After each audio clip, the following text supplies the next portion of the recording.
Have you ever been there? You're in the middle of a terrifying panic attack, heart pounding, head spinning, and someone tells you to just calm down.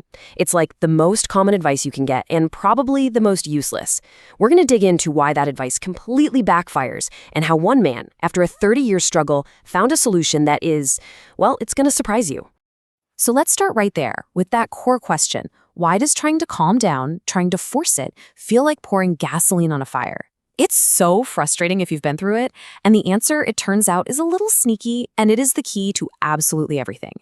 See, when you're frantically trying to breathe slowly or distract yourself, you're actually sending a really powerful message to your brain. You're basically screaming, this feeling is a threat, we have to fight it. And your brain, just trying to protect you, it responds by cranking up the alarm bells. Your heart beats even faster, your breathing gets even shallower, and that panic just spirals. You're accidentally fueling the very cycle you're trying to escape. But there is a way out of that loop, and the blueprint for how to do it comes from the incredible story of a man named John. His journey was featured on the YouTube channel Therapy in a Nutshell, and today we're going to break down exactly how he did it. Okay, so let's get into John's story. This was not a short journey for him. We're talking about 3 decades trapped in this cycle of panic, just desperately looking for a way out. 30 years. I mean, just let that sink in for a second. For 3 decades, he lived with a panic disorder that was mostly triggered by travel. That feeling of being trapped on an airplane, that was his absolute worst nightmare. And listen, it wasn't for a lack of trying. John did everything you're supposed to do. He learned to meditate, he nailed all the breathing techniques, he put in countless hours in therapy, he even explored things like EMDR and hypnotherapy. And he said, yeah, all that stuff definitely made him a more chilled and mindful person, but it never, ever solved the root problem.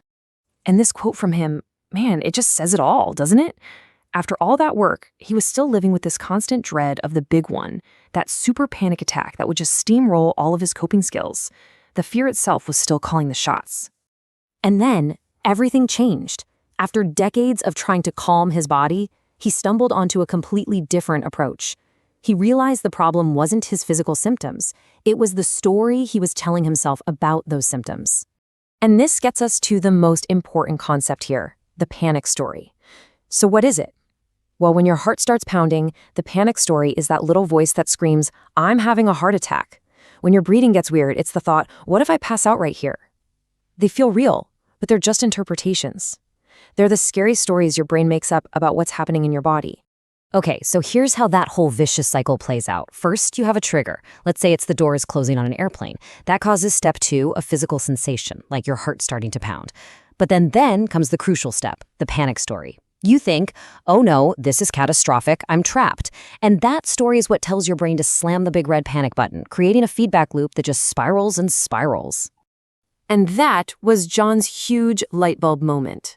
He had spent 30 years trying to fix the sensation in step 2, but the real solution, it was to short-circuit step 3. He didn't need to calm his body down. He needed to stop believing the terrifying story his mind was telling him. So, armed with this totally new idea, John decided to face his ultimate test, a family vacation that meant he had to get on a flight from the UK to Austria.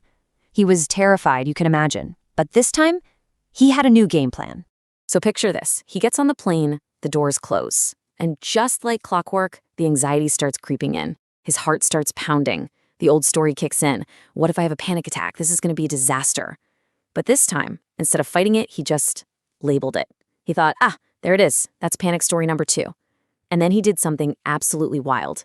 He started pumping his legs, trying to get his heart rate up, actively trying to create that super panic attack he'd been afraid of his whole life. Instead of trying to run from the feeling, his entire mindset shifted to just this. 2 simple words, bring it on.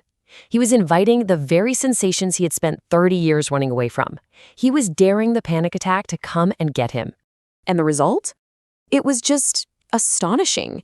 He said the more he tried to force it, the more he tried to will that panic into existence, the faster it just slipped away.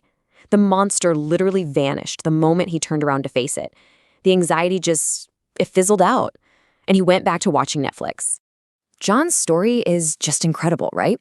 But what's even better is that it's also a super practical blueprint that anyone can actually use. So let's break this down into a clear strategy for stopping that panic cycle dead in its tracks. So here it is. It's basically 3 steps. First, you've got to learn to see your panic stories for what they are, just thoughts, not facts. You question them. Second, you drop the rope. You stop that tug of war where you're trying to control the feelings. And third, you do the complete opposite of what you've always done. You say, bring it on. You welcome the sensations. You try to make your heart pound even harder. So why on earth does this work? It feels so backward, right? Well, it's all about retraining your brain. When you willingly invite those symptoms in, you are showing the most primitive, protective part of your brain that these feelings, a pounding heart, dizziness, whatever, they aren't actually dangerous. You're not really in peril. And once your brain learns there's no real threat, it stops sounding the alarm. The cycle is broken. In the end, John used this perfect metaphor to describe the monster he'd been battling for 30 years. It seemed huge, it seemed terrifying and all-powerful, but the moment he finally confronted it, he realized it had no real teeth. It was just a paper tiger all along. And that is such a powerful lesson, not just for panic, but for pretty much any fear that we run away from. So it kind of leaves us with this one big question, right? What's the paper tiger in your life that you've been fighting and avoiding and fearing? And what do you think might happen if, instead of running, you finally turned around and just said, bring it on?